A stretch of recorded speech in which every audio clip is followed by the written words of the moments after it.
Para você ligado na TV SESI, está começando mais um SESI Entrevista e hoje eu recebo aqui nos nossos estúdios o jornalista e escritor Ailton Alves.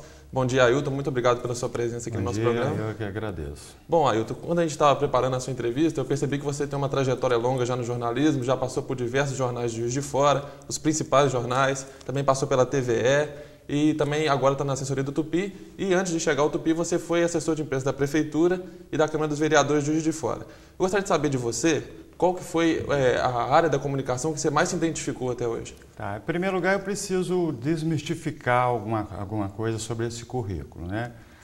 Ao contrário do que todo mundo pensa, eu não sou tão veterano assim no jornalismo. Eu deixo as pessoas falarem isso porque é bom para o currículo, né? Mas, na verdade, eu só tenho 9 anos de efetiva participação na imprensa, né? Para você ter uma ideia, eu entrei numa redação de jornal pela primeira vez, eu tinha 32 anos. Né? Aí trabalhei no Diário Regional, depois fiquei 4 anos e meio fora da imprensa, voltei no Jornal dos Esportes, depois fiquei mais um tempo fora. Então, quer dizer, de efetiva participação no jornalismo é só 9 anos. As pessoas acham que eu sou um super veterano, né? Que eu tenho 25 anos de profissão, infelizmente não é verdade, mas eu deixo falar que é bom para o currículo, vamos dizer assim. Né? Só uma experiência. E sobre a identificação, né, sobre as áreas, eu acho que eu já participei, tive a felicidade de participar de todas as áreas possíveis, né? Acho que não existe isso, sabe? Não existe. Eu acho que cada momento é um momento, cada veículo te exige, cada, sabe, espaço te exige uma coisa diferente, você tem que ir se adaptando, né? Se você forçar a pergunta, voltar a perguntar, eu acho que é aquela que te obriga ou que te deixa escrever. Eu gosto muito de escrever, né? Seja um editorial para o Diário Regional, que eu faço hoje, né? Tem a minha coluna no Diário e também faço os editoriais, seja um release sobre a chegada de um jogador do Tupi. Pois é, e além do jornalista, a gente tem o Ailton, que é o escritor. A gente pesquisou 4 livros que você lançou, 3 são biografias. Onde que surgiu essa paixão por escrever biografias? O Ailton admirador, o Ailton que gostava mesmo de escrever de alguma pessoa? Como é que começou essa história? Eu acho que a biografia é um gênero muito subvalorizado. Eu gosto muito de biografia, eu acho que a biografia pode ser um grande romance, né, e tal.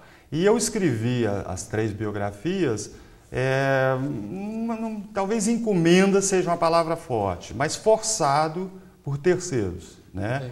Eu tenho um livro de crônicas de futebol e 3 biografias, mas tem até um livro de culinária, né, que não está no meu nome. Eu ouvi a pessoa, porque eu achei que não teria credibilidade que eu escrevesse o livro de culinária, chama Sabor e Lembranças, e tem também uma participação em outros livros, tipo, por exemplo, O Boca, do Paulo de Tarso, né, que ele é muito interessante, é um livro também pouco conhecido, que ele coloca a boca de todas as atividades humanas, a boca da notícia, a boca da ditadura, a boca da democracia, a boca médica, né? É muito interessante esse livro, né? Mas eu acho que o gênero em si, a biografia, ele te permite tudo, ele te permite uma reportagem investigativa, certo? Ele te permite romancear, ele te permite fazer um ensaio sobre a vida, se você tiver um pouco de viés filosófico, né? Então a biografia é muito gostosa de escrever, né? Agora eu acho que as minhas biografias ela tem erros que os biógrafos, né, tipo o Rui Castro, apontam, e eu concordo com eles têm erro de ser muito recentes, né? Ou então de pessoas vivas. Eu acho que esse é uma armadilha que você devia evitar e eu não consegui evitar, porque, como eu te disse, era, de certa forma, encomenda, né? Entendi. Então, quer dizer, eu acho que você tem que ter o máximo de distanciamento possível do biografado. Então, quer dizer, a biografia tem essa característica, né, de estudo que eu estou falando, pode ser um romance, pode ser uma investigação, mas ela te joga cascas de banana que, se você, sabe, não se desviar, você dança. Entendi. E agora, saindo da biografia, você também lançou um livro de crônicas, que foi a Saga dos Carijós. Esse foi um trabalho por amor? Como é que surgiu esse projeto? Como é que veio a ideia da... Esse projeto também é bastante interessante. Quando eu comecei minha carreira no Diário Regional, um ano depois, eu comecei a escrever crônicas de futebol no Diário Regional. né? Aí escrevi até sair, eu saí do diário, montei um bar, fiquei 4 anos e meio longe da imprensa e tal, e voltei para o Jornal dos Esportes, né? Aí no Jornal dos Esportes eu voltei a escrever crônicas de futebol. E coincidiu que foi os anos que o Tupi passou na segunda divisão, né? Aí quando acabou o Jornal dos Esportes, eu fui colocar todas as minhas crônicas, naquela época ainda era disquete, né? A nova geração não sabe o que é isso, né? Mas era disquete, não era pendrive. Era disquete. Quando eu fui colocar as crônicas num disquete para guardar, eu percebi que eu tinha feito uma crônica no primeiro dia, na primeira tentativa, no primeiro jogo, na primeira tentativa do Tupi subir para a primeira divisão do Campeonato Mineiro. E tinha feito o dia que ele subiu, 5 anos depois, 5 anos e 3 meses depois, do primeiro ao último jogo. E ao longo do tempo eu tinha feito, eu falei, é só ligar os pontos, né? Só ligar os pontos que você tem aí uma história do pior momento da história do Tupi, né? E também o detalhe de que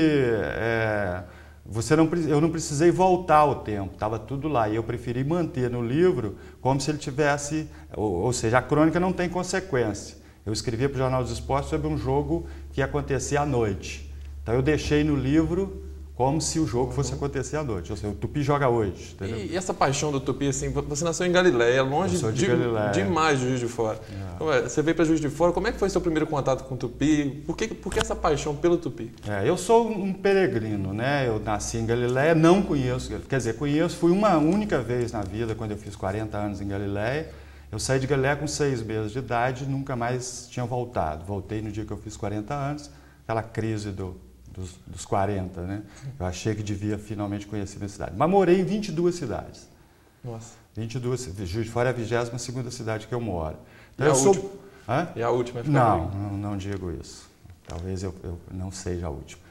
Mas aí eu gostava muito, eu ficava 6 meses na cidade, mudar. Primeiro com meus pais, né? Meu pai era da Vale do Rio Doce e ele era muito transferido ali naquele trecho ali, Itabira-Vitória. Morei no Espírito Santo, Vale e tal. E depois por minha conta. Eu comecei a trabalhar muito cedo e quando eu trabalhava no banco eu ficava pedindo transferência. E era muito engraçado essas transferências, né? Porque elas não tinham nenhum critério. Por exemplo, eu era fã do Roberto Dinamite. Aí eu ouvi dizer que o Roberto Dinamite estava para fazer 500 gols. Aí eu pesquisei os próximos jogos do Vasco e descobri que ele poderia fazer esse gol em Alfenas, que é o sul de Minas. Aí eu trabalhava no banco, pedi transferência para Alfenas, uma transferência de 6 meses que fosse, para estar em Alfenas quando o Roberto Dinamite. Ele não fez o gol lá, entendeu? Então, o Tupi é o time de coração, mas eu senti uma queda pelo Vasco também. Sempre tive a queda pelo Vasco por causa do meu pai, né? Eu sempre fui muito puxa-saco do meu pai nesse sentido.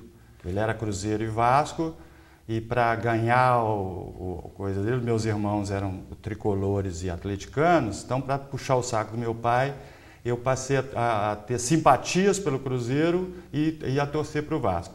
Mas, voltando ao assunto, como é que é importante essa descrição, embora possa não parecer, parece não ter nada a ver com a pergunta, mas porque vai chegar exatamente na minha história com o Tupi, né?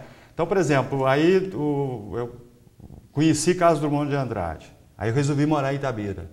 6 meses. E era muito fácil para mim conseguir transferência, eu era bancário na época, porque eu era grevista. Entendeu? Eu era do sindicato, fazia muita greve, então as pessoas ficavam doidas por ficar livre de mim, entendeu? Aí eu ficava 6 meses lá, ia para o sindicato e começava e tal. Aí quando eu pedia transferência, eles me davam. Aí um belo dia eu torrei o saco disso. Falei, eu preciso de uma cidade que eu finque raízes, que eu estude, que eu faça o que eu quero, que é jornalismo e tal.